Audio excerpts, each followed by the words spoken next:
एक साहूकार था। वह बहुत धनवान था। उसको धन आदि किसी बात की कोई कमी नहीं थी, परंतु पुत्र न होने के कारण वह अत्यंत दुखी था। वह इसी चिंता में दिन रात रहता था और इसलिए वह पुत्र की कामना के लिए प्रति सोमवार को शिवजी का व्रत और पूजन किया करता था। संध्या काल को शिवजी के मंदिर में जाकर दीपक जलाया करता था। उसके इस भक्ति भाव को देखकर एक समय माता पार्वती ने भगवान शिवजी से कहा कि हे प्रभु, यह साहूकार आपका अनन्य भक्त है और सदैव आपका व्रत और पूजन बड़ी श्रद्धा से करता है, अतः इसकी मनोकामना पूर्ण करनी चाहिए। शिवजी ने कहा कि देवी, यह संसार कर्म क्षेत्र है। जैसे किसान खेत में जैसा बीज बोता है वैसे ही फल काटता है, उसी तरह इस संसार में जो जैसा कर्म करते हैं उन्हें वैसे ही फल भोगने पड़ते हैं। पार्वती जी ने अत्यंत आग्रह से कहा कि हे भगवान, जब यह आपका ऐसा भक्त है और यदि इसको किसी प्रकार का दुख है तो उसका दुख अवश्य दूर करना चाहिए, क्योंकि आप सदैव ही अपने भक्तों पर दया करते हैं, उनके दुखों को दूर करते हैं। यदि आप ऐसा नहीं करेंगे तो मनुष्य क्यों आपकी सेवा, व्रत, पूजन आदि करेंगे? पार्वती जी का ऐसा आग्रह देख शिवजी भगवान प्रसन्न होकर कहने लगे, हे पार्वती, इसकी कोई पुत्र नहीं है। इसी पुत्र चिंता से यह बहुत दुखी रहता है। इसके भाग में पुत्र न होने पर भी मैं इसको पुत्र की प्राप्ति का वर देता हूँ, परंतु वह पुत्र केवल 12 वर्ष तक ही जीवित रहेगा। इसके पश्चात वह मृत्यु को प्राप्त होगा। इससे अधिक मैं और कुछ इसके लिए नहीं कर सकता। यह सब बात साहूकार सुन रहा था। इससे उसको ना कुछ प्रसन्नता हुई और ना कुछ दुख हुआ। वह पूर्ववत वैसे ही भगवान शिव का सोमवार का व्रत और पूजन करता रहा। कुछ समय व्यतीत हो जाने पर साहूकार की स्त्री गर्भवती हुई और 10वें महीने में उसके गर्भ से एक अति सुंदर पुत्र की प्राप्ति हुई। साहूकार के घर में बहुत खुशियां मनाई गई, परंतु साहूकार ने उसको केवल 12 वर्ष की आयु का जानकर अधिक प्रसन्नता प्रकट नहीं की और ना ही किसी को यह भेद बताया।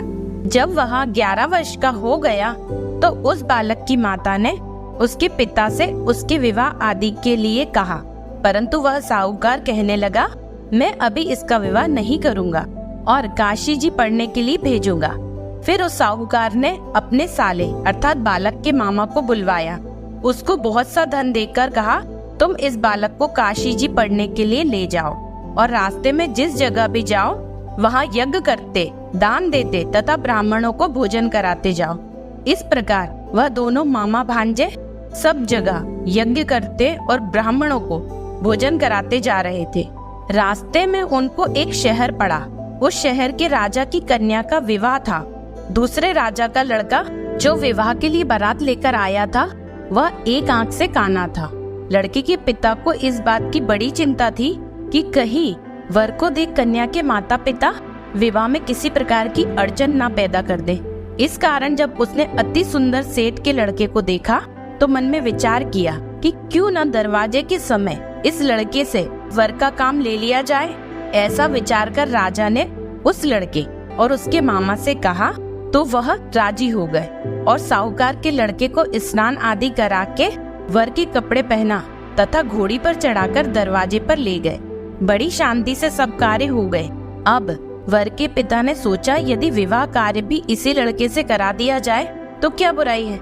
ऐसा विचार करके उसके मामा से कहा, यदि आप फेरों और कन्यादान का काम भी करा दे तो आपकी बड़ी कृपा होगी और हम इसके बदले में आपको बहुत सा धन देंगे। उन्होंने स्वीकार कर लिया और विवाह कार्य बहुत अच्छी तरह से हो गया। परंतु जिस समय लड़का जाने लगा तो उसने राजकुमारी की चुनरी के पल्ले पर लिख दिया कि तेरा विवाह तो मेरे साथ हुआ है, परंतु जिस राजकुमार के साथ तुमको भेजेंगे वह एक आंख से काना है और मैं काशी जी में पढ़ने जा रहा हूँ। उस राजकुमारी ने जब अपनी चुनरी पर ऐसा लिखा हुआ पाया तो उसने राजकुमार के साथ जाने से इनकार कर दिया और कहा कि यह मेरा पति नहीं है, मेरा विवाह इसके साथ नहीं हुआ है, वह तो काशी जी में पढ़ने गए हैं। उधर सेठ का लड़का और उसका मामा काशी जी पहुंच गए। वहां जाकर उन्होंने यज्ञ करना और लड़के ने पढ़ना शुरू कर दिया। जब लड़के की आयु 12 वर्ष की हो गई तब एक दिन उन्होंने यज्ञ रच रखा था कि उस लड़के ने अपने मामा से कहा, मामा जी आज मेरी तबीयत कुछ ठीक नहीं है। मामा ने कहा कि अंदर जाकर सो जाओ। लड़का अंदर जाकर सो गया। थोड़ी देर में उसके प्राण निकल गए। जब उसके मामा ने आकर देखा कि वह तो मुर्दा पड़ा है तो उसको बड़ा दुख हुआ और उसने सोचा कि मैं अभी रोना पीटना मचा दूंगा तो यज्ञ का कार्य अधूरा रह जाएगा। अतः उसने जल्दी से यज्ञ का कार्य समाप्त कर ब्राह्मणों के घर जाने के पश्चात रोना पीटना प्रारंभ कर दिया। संयोगवश उस समय शिवजी और माता पार्वती उधर से जा रहे थे। उन्होंने जोर जोर से रोने पीटने की आवाज सुनी तो माता पार्वती जी भगवान शिवजी को आग्रह करके उसके पास ले गई और सुंदर लड़के को मरा हुआ देखकर कहने लगी कि हे भगवान, यह तो उसी सेठ का लड़का है जो आपके वरदान से पैदा हुआ था। शिवजी ने कहा कि पार्वती जी इसकी आयु इतनी ही थी सो भोग चुका। पार्वती जी ने कहा कि हे भगवान, कृपया करके इस बालक को और आयु दो, नहीं तो इसके माता पिता तड़प तड़प कर मर जाएंगे। पार्वती जी के इस प्रकार बार बार आग्रह करने पर भगवान शिवजी ने उसको वरदान दिया और भगवान शिवजी की कृपा से लड़का पुनः जीवित हो गया। भगवान शिव और माता पार्वती कैलाश पर्वत चले गए। तब वह लड़का और उसका मामा उसी प्रकार यज्ञ कराते हुए अपने घर की तरफ चल पड़े। रास्ते में उसी शहर में आए जहाँ पर उस लड़के का विवाह हुआ था। वहाँ पर आकर जब उन्होंने यज्ञ आरंभ किया तो उस लड़के के ससुर ने उसको पहचान लिया और अपने महल में लाकर उसकी बड़ी खातिरदारी की। साथ ही बहुत सारा धन और दास दासियों सहित बड़े आदर और सत्कार के साथ अपनी पुत्री और जमाई को विदा किया। जब वह अपने शहर के निकट आया तो उसके मामा ने कहा कि पहले मैं तुम्हारे घर जाकर खबर कर आता हूँ। उस समय उसके माता पिता अपने घर की छत पर बैठे हुए थे। उन्होंने यह प्रण कर रखा था कि यदि हमारा पुत्र सकुशल घर आया तो राजी खुशी नीचे आ जाएंगे, नहीं तो छत से गिरकर अपने प्राण दे देंगे। इतने में उस लड़के के मामा ने आकर यह सारा समाचार दिया कि आपका पुत्र आ गया है, परंतु उनको विश्वास न आया। तब उसके मामा ने शपथ पूर्वक कहा कि आपका पुत्र अपनी पत्नी तथा बहुत सारा धन लेकर आया है। तो उस सेठ ने बड़े आनंद के साथ उनका स्वागत किया और बड़ी प्रसन्नता के साथ रहने लगे।